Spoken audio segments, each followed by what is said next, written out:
Assalamualaikum warahmatullahi wabarakatuh. Bismillah, alhamdulillah. Assalatu wassalamu ala rasulillah wa ala alihi wa sahbihi wa mawalah. Pada pertemuan kali ini kita akan membahas tentang lafaz. Apa itu lafaz? Lafaz yang dalam bahasa Indonesia disebut kata adalah suara yang memuat huruf-huruf hijaiyah ataupun dalam bahasa Indonesia disebut abjad.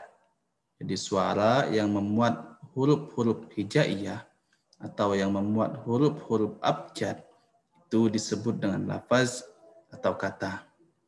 Lalu kemudian lafaz atau kata ini terbagi kepada dua. Pertama ada lafaz muhmal, yang kedua adalah lafaz musta'mal.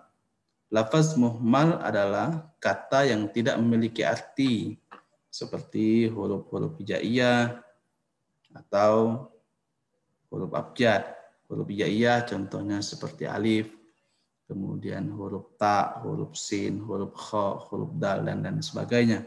Kalau huruf abjad seperti huruf A, huruf D, huruf H, huruf G, dan lain sebagainya.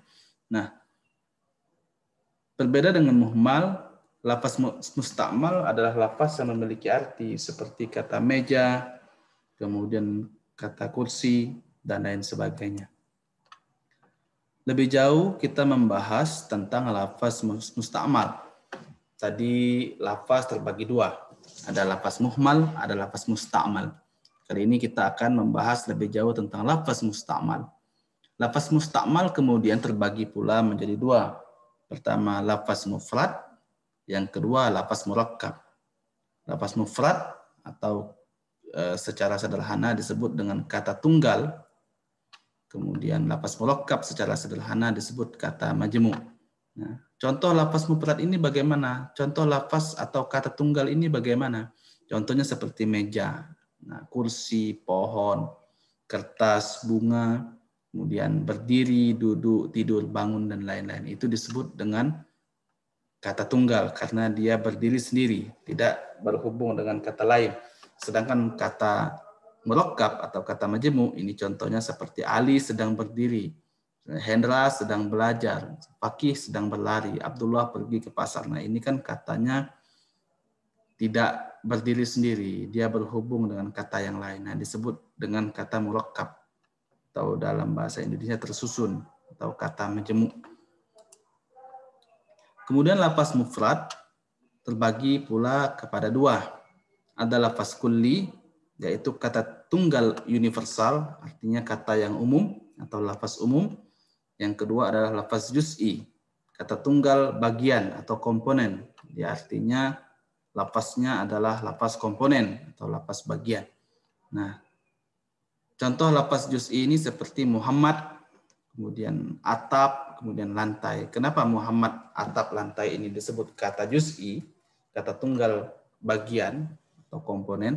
Karena Muhammad ini bagian daripada manusia, atap itu bagian daripada rumah, lantai itu bagian daripada rumah. Dia sifatnya juz'i, komponen atau bagian. Lebih jauh kita akan membahas tentang kulli, kata tunggal universal. Nah, lalu kemudian kata kulli ini terbagi pula kepada dua. Ada kulli dzati, ada kulli arodi. Nah, apa itu kulli dzati? Nah, kulli dzati atau kita kenal dengan zat esensial, ya dicontohkan seperti hewan. Nah, baik manusia ataupun binatang, dia disebut sebagai hewan. Jadi dia bentuknya zat. Jadi kata lafaz umum yang bentuknya zat, bukan sifat, bentuknya esensi, zat. Nah, contohnya hewan. Nah, hewan ini kenapa dia menjadi kulli? Karena di dalamnya terdapat komponen-komponen. Nah, di dalamnya ada manusia, di dalamnya ada binatang. Nah, binatang dan manusia itu adalah komponen daripada hewan. Oleh karena itu dia disebut lafaz kulli. Nah, yang kedua adalah lafaz arodi, kulli arodi.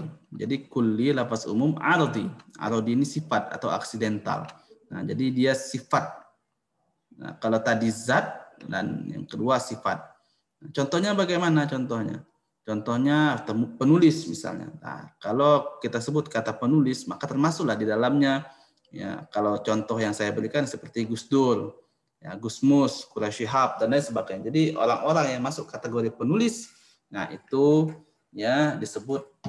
Maka karena Gus Dur, Gus Mus dan orang-orang yang menulis termasuk dalam kategori penulis, maka penulis ini disebut kulli. Nah, kullinya kulli apa? Kulli dzati atau arodi? Dia arodi karena penulis itu sifatnya. Dia tidak berbentuk zat penulis itu.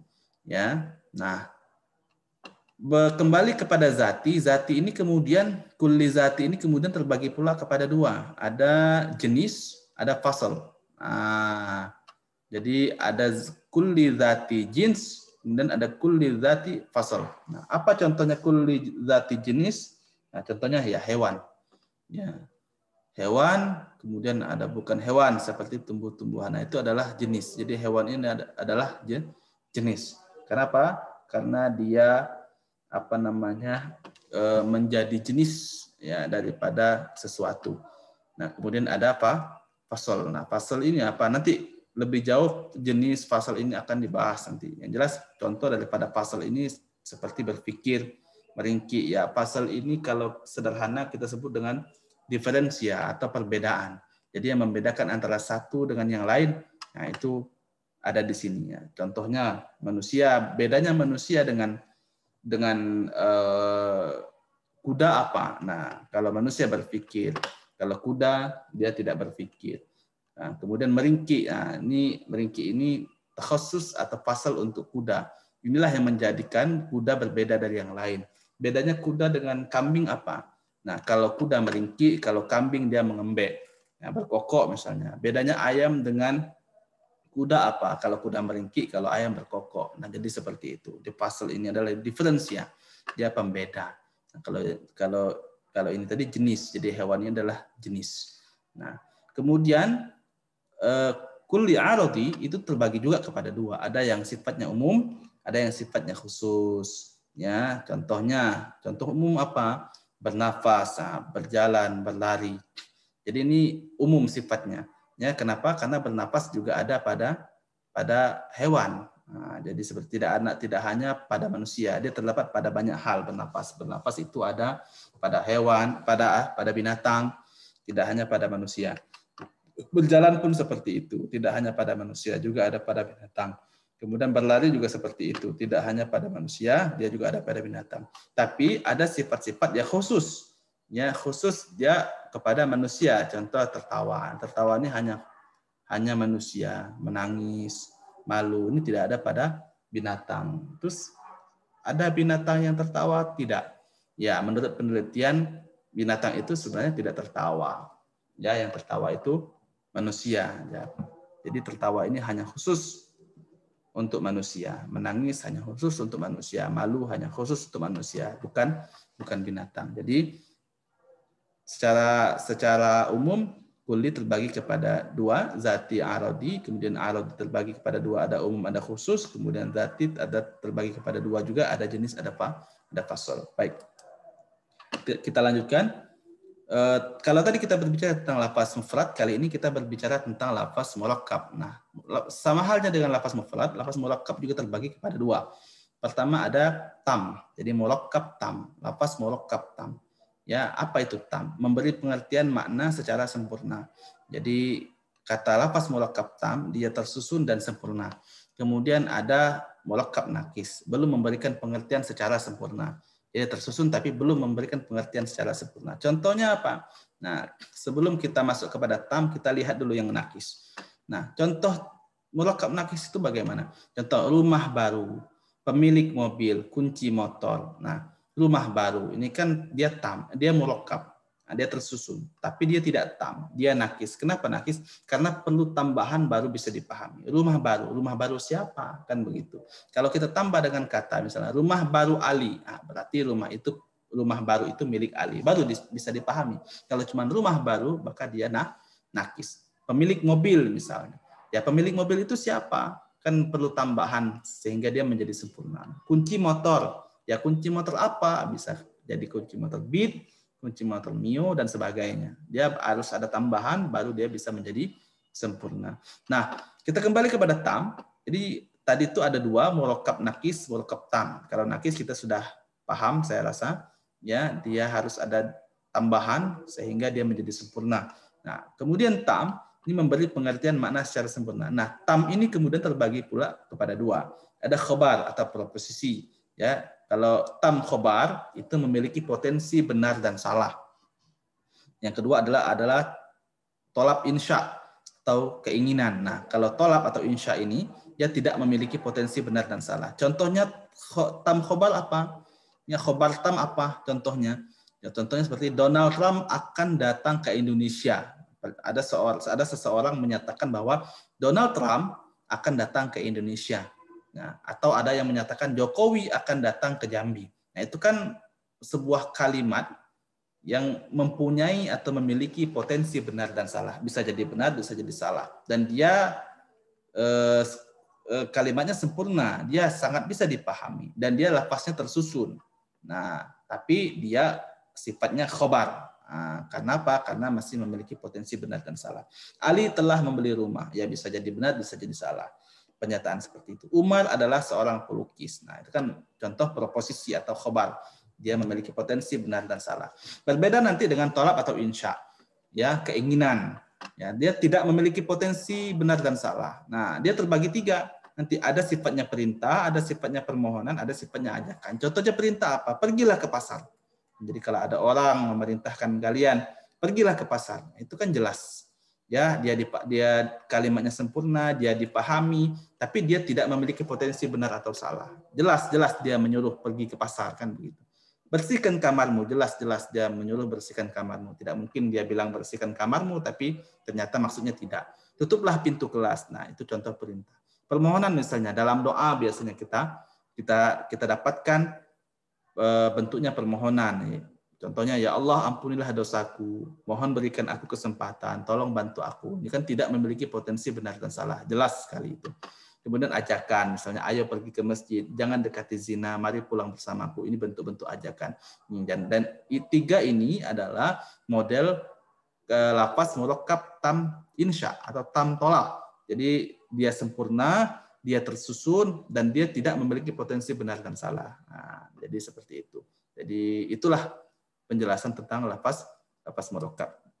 Nah, secara sederhana kita bisa lihat di sini ada skema pembagian lafaz. Ini ada bagan saya buat memang khusus. Nah, dimulai dari lafaz. Lafaz terbagi kepada dua, ada muhmal, ada mustakmal. Mustakmal pula terbagi kepada dua, ada murakkab, ada mufrad. Murakkab terbagi dua, ada tam, ada nakis. Mufrad kemudian terbagi dua, ada juz'i, ada kulli. Nah, kulli terbagi dua, ada zati, aradi. Kemudian zati terbagi dua, ada jenis, ada fasal seperti yang sudah kita jelaskan tadi. Kemudian aradi juga terbagi dua, ada am, ada khas. Ya, ini umum dan khusus. Ini adalah skema sederhana untuk pembagian lafaz, dan ini saya rasa sudah dapat dipahami. Selanjutnya kita akan beranjak kepada klasifikasi lafaz kulli. Nah, ini perlu kita pahami. Ya, kalau kita tadi berbicara tentang lafaz kulli, maka lafaz kulli itu ada klasifikasinya. Apa saja klasifikasinya? Apa saja pembagiannya? Pembagian lafaz kulli ini ada 5. Pertama ada jenis. Nah, jenis ini nanti kita akan bahas lebih jauh. Jenis itu apa? Kemudian ada nau, atau kita kenal dengan spesies. Kemudian ada fasal atau kita kenal dengan diferensia, perbedaan. Kemudian ada arad am, ya sifat umum, ada arad khas, sifat khusus. Nah, lebih jauh kita akan bahas. Nah, sebelum kita bahas itu, coba silahkan dilihat ini. Ya, saya sudah membuatkan skema lafaz kulli. Dimulai dari atas ada jauhar, atom ya. Kemudian ada jisim mutlak, tubuh yang mutlak, jisim ghairu mutlak, tubuh yang tidak mutlak. Kemudian ada nami, an-nami, benda hidup, kemudian ghairu nami, benda mati. Ya, kemudian an-nami ini terbagi pula kepada dua, ada hewan, ada bukan hewan, ya, termasuk di dalamnya tumbuhan. Kemudian ada ghairu nami, termasuk di dalamnya batu, tanah, dan sebagainya. Hewan ini kemudian masuk di dalamnya ayam, ada kuda, ada manusia. Ya, ada panca indera berkokok misalnya. Ini apa penjelasannya nanti kita akan jelaskan ketika kita akan menjelaskan satu persatu dari lafaz, jenis, nau, fasal, arad am, arad khas. Kita langsung saja lanjut kepada jenis. Nanti kita akan banyak berpedoman pada contoh yang sudah saya berikan. Kita langsung masuk kepada jins atau jenis. Apa itu jins atau jenis? Lafaz umum yang digunakan kepada hakikat yang berbeda. Contohnya hewan atau kendaraan. Kenapa Kenapa disebutkan sebagai lafaz umum yang digunakan kepada hakikat yang berbeda? Karena lafaz hewan ini di bawahnya ada hakikat-hakikat berbeda. Maka muncullah di bawah hewan itu ada kuda, ada kambing, ada ayam, ada jerapah, kemudian ada singa, ada manusia, dan sebagainya. Nah, itu disebut hewan. Nah, jerapah, manusia, kuda, kambing itu adalah bentuk daripada hakikat-hakikat. Nah, ya, jadi hewan ini menunjukkan hakikat-hakikat berbeda. Kendaraan misalnya, nah kalau kita sebut kendaraan maka tersebutlah di dalamnya ada mobil, ada motor, ada beca, ada kapal, ada pesawat dan sebagainya. Nah itu adalah hakikat-hakikat yang berbeda. Jadi lafaz umum yang digunakan kepada hakikat yang berbeda itu disebut dengan jins atau jenis. Nah jins atau jenis ini kemudian terbagi pula kepada 3. Ada namanya qorib atau dekat, jins qorib. Nah ya apa itu jins qorib? Tidak ada lagi jenis di bawahnya, namun di atasnya terdapat banyak jenis. Contohnya apa? Contoh, saya katakan hewan. Kita kembali kepada contoh. Kita berbicara tentang contoh. Ya, ada jins qorib. Nah, jins qorib itu contohnya apa? Contohnya hewan misalnya. Jadi tidak ada lagi jenis di bawahnya. Nah, kalau kita kembali kepada contoh ini, nah ini adalah jenis. Hewan ini jenis. Kenapa? Karena ayam, kuda, manusia itu sudah bukan jenis lagi. Dia udah masuk kepada nauk nanti. Ya, kepada spesies. Nah, maka jenis. Nah, adalah lafaz umum yang tidak ada lagi jenis di bawahnya. Artinya ini hewan. Ini adalah jenis. Dan ini jins qorib. Kenapa? Karena di bawahnya tidak ada lagi jenis. Ya, di bawahnya sudah ada nauk, tidak ada lagi jenis. Nah, itu disebut dengan jins qorib. Kemudian ada ba'id. Ada jins ba'id. Jadi yang jauh. Apa itu? Tidak ada lagi jenis di atasnya, namun di bawahnya terdapat banyak jenis. Contohnya apa? Contohnya di sini. Nah, ini jauhar. Nah, jauhar ini adalah jins. Ya, atau jenis. Kenapa jenis? Karena di atasnya tidak ada lagi jenis. Ya, di bawahnya banyak jenis. Nah, ini jenis. Jenis apa dia? Jenis ba'id atau jenis ba'id. Ya, kenapa? Karena di atasnya tidak ada lagi jenis. Ya, tapi di bawahnya banyak jenis. Jadi seperti itu. Nah, itu disebut dengan ba'id atau jenis ba'id. Ada namanya kemudian jenis atau jenis mutawassit, tengah-tengah. Terdapat jenis di atasnya dan di bawahnya. Nah, kalau di contoh yang saya berikan ini, apa? Misalnya jismun mutlak atau tubuh yang mutlak. Di atasnya kan ada jenis. Nah, an-nami, di bawahnya kan ada jenis. Maka an-nami, ghairun nami, jismun mutlak atau tubuh yang mutlak ini adalah bagian daripada jins mutawassit. Ya, jenis yang tengah-tengah. Di atasnya ada jenis, ya di bawahnya tetap ada jenis. Nah, jadi itu contohnya. Kemudian jenis ini kemudian jenis ba'id ya kemudian terbagi pula kepada 3 tingkatan. Ada 1 tingkatan, ya ada 2 tingkatan, ya ada 3 tingkatan. Ya, jadi seperti itu. Ada 1 tingkatan, 2 tingkatan, 3 tingkatan. Kalau kita lihat contoh di sini ada 3, 1, 2, 3. Kalau ini jenis, nah maka kalau jenis ba'id itu ada 1 tingkatan, 2 tingkatan, 3 tingkatan. Nah, jauhar yang saya bilang jenis ba'id tadi itu adalah yang tingkatan ketiga. Nah, jismun mutlak kalau kita ambil dari hewan ini, jenis ini, maka ini adalah tingkatan kedua. An-nami ini tingkatan ke-1. Kalau kita berpegang pada jenis ini, hewan. Nah, maka tingkatan pertama an-nami, jenis juga disebut. Tingkatan kedua, tubuh yang mutlak ini jenis juga disebut. Tingkatan ketiga adalah jauhar atau atom. Nah, ini adalah jenis. Nah, itu yang disebut sebagai jenis. Baik, kita lanjutkan. Kalau tadi kita berbicara jenis, nah sekarang kita berbicara nau. Apa itu nau? Nau ini dalam bahasa Indonesia ini spesies. Nah, apa itu? Lafaz umum yang digunakan untuk sekumpulan individu yang hakikatnya sama meskipun berbeda kuantitasnya. Contoh, manusia, kuda, ayam, kambing, dan sebagainya. Nah, ini yang saya sebut dengan nau tadi. Nah, kalau kita kembali ke skema yang saya buat, maka ayam, kuda, manusia, inilah disebut nau. Ya, dia berada di bawah jins. Nah, ini kalau ini jenis maka ini nau. 1, ayam, kuda, manusia, apa? Contoh-contoh yang lain itu disebut nau. Kenapa? Karena dia berada di bawah jins. Nah, itu. Nah, sama halnya dengan jins, nau juga terbagi 3. Ada nau qorib, nau dekat, artinya apa? Tidak ada lagi nau di bawahnya. Namun di atasnya banyak terdapat nau lain. Nah, contohnya tadi apa? Itu saya bilang, tidak ada lagi nau di bawahnya, tapi di atasnya banyak terdapat nauk lain. Nah, kalau kita lihat skema, ini adalah nauk qorib. Kenapa? Tidak lagi nauk di bawahnya. kalaupun ada di bawahnya misalnya manusia, ada Umar, ada Utsman, ada Ali, itu bukan nauk lagi namanya. Itu sudah kalimat juz'i. Nah, kuda, ada kuda poni, ada kuda putih dan sebagainya, itu bukan nauk lagi, tapi dia sudah masuk kepada lafaz juz'i. Ayam, ada ayam Bangkok, ada ayam Thailand dan sebagainya, itu sudah lafaz juz'i. Jadi tidak ada lagi nauk di bawahnya, tapi di atasnya banyak nauk. Nah, hewan, bukan hewan, ya ini disebut nauk, ya, an-nami. Selain dia disebut jenis, dia juga disebut nauk. Kenapa? Karena dia juga berada di bawah kalimat-kalimat ini. Nah, nanti kita jelaskan ya pada jins bait nanti. Kemudian itu jins qarib, ya. Contohnya seperti manusia, kuda, ayam, kambing, sebagainya. Kemudian ada pula nauk, ya, nauk qarib, bukan jins qarib tapi nauk qarib. Kemudian ada nauk bait, ya, hanya ada jenis bait di atasnya, namun di bawahnya terdapat banyak nauk lain. Apa ini contohnya nauk bait? Ya, hanya ada jins bait di atasnya. Nah, kalau tadi kan kita sudah bahas jins bait itu yang mana? Nah, jins bait itu yang ini, jauhar al-top. Jauhar atau atom ini adalah jins bait. Nah, berarti kalau nauk itu adalah hanya ada jins bait di atasnya, kemudian bawahnya banyak terdapat nauk lain, maka jismun mutlak atau tubuh yang mutlak ini selain dia jins tingkatan kedua, dia juga disebut sebagai nauk. Ya, tapi nauk dia nauk bait. Ya, jadi kenapa seperti itu? Karena di atasnya ada satu jins, yaitu jins bait. Tapi di bawahnya banyak nauk. Nah, ini termasuk nauk. Selain disebut jins, dia disebut juga sebagai nauk. Dilihat bagaimana cara kita memandangnya. Kalau kita memandangnya dari sini, maka ini jins semua, maka ini nauk. Kalau memandangnya dari sini, maka ini jadi nauk. Kalau memandangnya dari sini, maka ini jadi nauk. Jadi seperti itu. Tergantung bagaimana kita memandangnya.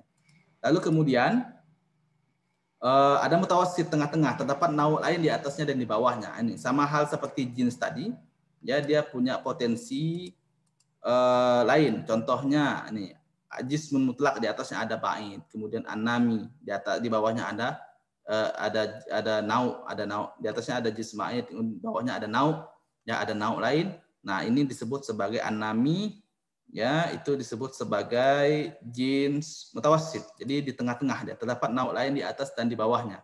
Jadi kalau terdapat nauk lain di atas dan di bawahnya, maka ini adalah anami, dan ghairun nami ini disebut sebagai nauk. Ya, nauk apa? Nauk mutawassit. Kenapa? Ada nauk lain di atas dan di bawahnya. Di bawahnya apa nauk lain? Nah, ada hewan. Ya, kemudian di atasnya ada nauk apa? Ada jism mutlak. Jism mutlak ini adalah nauk daripada jauhar, atom. Jauhar atau kita sebut sebagai atom. Nah, itu dia. Mutawassit. Nah, itu adalah bagian daripada nauk. Nah, ini baru bagian kedua. Ketiga adalah fasal atau pembeda. Nah, ini apa itu fasal atau pembeda? Atau dalam kita sebut dengan diferensial, pembeda. Ya, apa itu fasal? Lafaz umum yang membedakan antara beberapa hakikat dalam jenis yang sama. Contohnya, ya, seperti yang sudah saya sebutkan di awal, berpikir, meringkik, berkokok, dan lain sebagainya. Nah, itu menjadi pembeda daripada nauk yang lain. Ya, dia menjadi pembeda daripada nauk yang lain. Nah, jadi kalau manusia itu yang membedakan dengan yang lain adalah berpikirnya. Kalau kuda yang membedakan dengan yang lain adalah meringkiknya. Kalau kambing yang membedakan dengan yang lain adalah mengembeknya. Jadi itu karena kuda tidak mengembek, ya. Kemudian kambing dia tidak meringkik, ya. Manusia dia tidak mengembek. Kalau ada manusia mengembek berarti itu bisa dipertanyakan. Nah, sama halnya dengan yang di atas. Kalau tadi nau atau jins terbagi kepada 3, kali ini fasal itu terbagi pada 2. Pertama ada fasal qarib, dekat. Kedua ada fasal ba'id, itu jauh. Apa itu fasal qarib? Lafaz khusus pada hakikat yang membedakan dengan hakikat yang lain yang menyamai dalam jenis qarib. Nah, jadi lafaz khusus pada hakikat yang membedakan dengan hakikat yang lain yang menyamai dalam jenis qarib. Dia hakikatnya berbeda pada hakikat yang lain, tapi dia menyamai dalam jenis qarib. Nah, kita lihat. Ya, maksudnya bagaimana? Nah, kita lihat pada contoh di pangkal. Jadi, nah, misalnya begini. Ayam, maka pasalnya mana? Pasalnya adalah berkokok. Ini pasal qarib. Ya, dia membedakan antara hakikat yang satu dengan hakikat yang lain. Nah, hakikat yang satu dengan hakikat yang lain berbeda. Yang meringkik khusus untuk kuda, ayam berkokok khusus untuk ayam, kemudian berpikir khusus untuk manusia. Tapi dia sama dalam jins qarib. Nah, jins qaribnya mana? Nah, jins qarib itu yang mana? Nah, jins qarib ini hewan. Seperti yang sudah bahas tadi. Nah, dia berbeda dalam membedakan hakikatnya, tapi dia sama, ya sama-sama hewan. Nah, hanya dia sama dalam jenis qarib, ya dia hewan. Artinya kalau di luar hewan, dia tidak bisa disebut dengan menyamai, ya, atau dia membedakan pada satu jenis saja. Ya, dia sama jenisnya, tapi dia dalam jenis itu dia ada sifat khusus yang membedakan. Ayam berkokok, kuda meringkik, dan manusia berpikir. Nah, itu adalah disebut dengan fasal qarib. Kemudian ada pula fasal ba'id, ya. Fasal yang jauh atau fasal ba'id. Lafaz khusus pada hakikat yang membedakan dengan hakikat yang lain yang menyamai dalam jenis ba'id. Nah, itu contohnya bagaimana? Nah, contohnya saya sebutkan di atas. Jadi dia membedakan dengan hakikat yang lain tapi menyamai dalam jenis ba'id.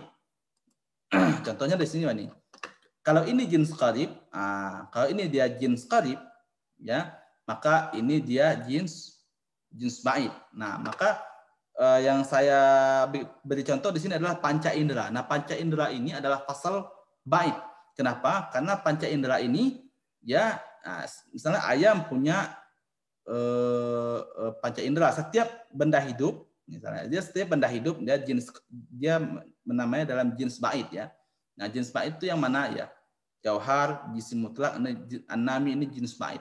Ya, dia menyamai dalam jenis ba'id, sama-sama benda hidup. Nah, benda hidup dia punya panca indera, punya panca indera, tapi dia menjadi pembeda. Ayam panca inderanya berbeda dengan panca indera yang ada di kuda, kan begitu. Panca indera kuda itu berbeda dengan panca indera yang ada di manusia. Nah, itu menjadi pembeda. Dia pembeda hakikat, tapi dia sama dalam jenis ba'id, sama-sama berada pada benda hidup. Nah, itu yang disebut sebagai fasal ba'id. Nah, jadi seperti itu.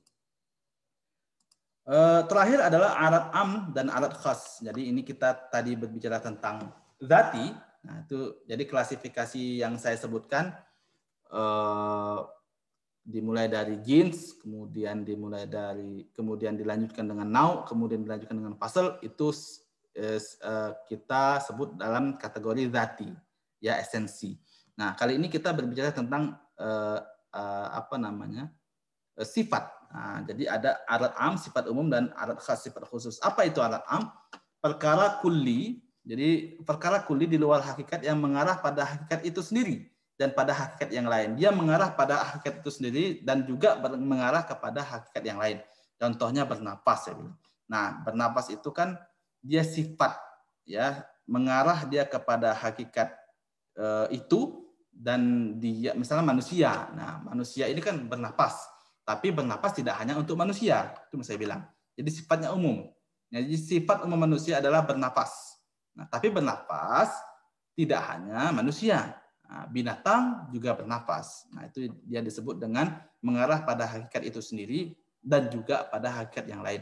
Nah, bernapas itu sendiri kemudian terbagi, arat am itu kemudian terbagi kepada dua, ada lazim, ada mufarraq. Jadi ada yang melekat, ada yang tidak melekat. Bernapas itu ada yang melekat, ada yang tidak melekat. Contohnya melekat bagaimana? Potensi bernapas, sebuah potensi yang dihasilkan sesuatu saat ada maupun tidak adanya. Nah, manusia itu kan tidak selalu bernapas. Maksud saya bagaimana? Artinya dia punya potensi untuk bernapas, tapi tidak menutup kemungkinan dia menghentikan napasnya. Nah, jadi begitu. Dia potensi dia bernapas, tapi dia punya kemungkinan untuk menghentikan napasnya. Nah, jadi potensi bernapas itu dia melekat pasti. Manusia itu punya potensi bernapas pasti, ya, dia melekat di dalam manusia itu. Nah, kemudian ada pula mufarraq, tidak melekat, dia bernapas tapi hanya ditemukan saat makhluk hidup bernapas. Jadi baru kelihatan manusia itu bernapas kalau dia bernapas. Nah, itu disebut sebagai mufarraq, ya, bernapas tapi dia tidak melekat. Dia hanya ditemukan saat makhluk hidup bernapas, bukan saat menahan atau berhenti bernapas. Jadi manusia bernapas, ya, dengan manusia berpotensi bernapas itu berbeda. Berbedanya pada hal apa? Pada hal sifat umum antara melekat atau tidak melekat. Kalau potensi bernapasnya dia melekat atau disebut dengan lazim. Kalau tidak melekat itu bernapas secara aktual. Ya, ketika dia bernapas, ya, maka dia nampak bahwa manusia itu bernapas. Tapi bisa saja dia menghentikan atau menahan napasnya sehingga dia menjadi tidak bernafas. Nah, itu disebut dengan lazim dan mufarraq. Kemudian ada arat khas atau sifat khusus. Apa itu? Perkara kulli di luar hakikat yang merupakan sifat khusus bagi hakikat tersebut. Jadi perkara kulli di luar hakikat, dia bukan di dalam hakikat, sama halnya dengan bernapas. Dia bukan di dalam hakikat, ya, tapi dia kalau untuk arat khas itu merupakan sifat khusus bagi hakikat itu, tidak ada pada hakikat yang lain. Kalau arat am tadi kan dipunyai oleh oleh yang lain. Contohnya kalau manusia bernapas ya binatang juga bernapas. Nah, kalau arat khas ini hanya khusus kepada manusia. Contohnya tertawa, menangis, merokok. Mana ada binatang yang merokok kan? Secara ilmiah tidak ada binatang yang merokok, binatang yang menangis, tertawa. Jadi seperti itu. Ya. Kemudian juga terbagi kepada dua. Ada lazim yang melekat, ada mufarraq. Mufarraq ini tidak melekat. Contohnya tertawa, ya secara potensi tertawa. Secara hukum manusia itu tertawa itu melekat pada manusia secara hukum. Nah, jadi kenapa dia disebut sebagai lazim? Tapi mufarraq, nah tertawa itu secara kenyataan ya tidak pula selalu dilakukan oleh manusia. Ya kalau manusia tertawa terus gila ya. Orang gila aja tidak tertawa terus.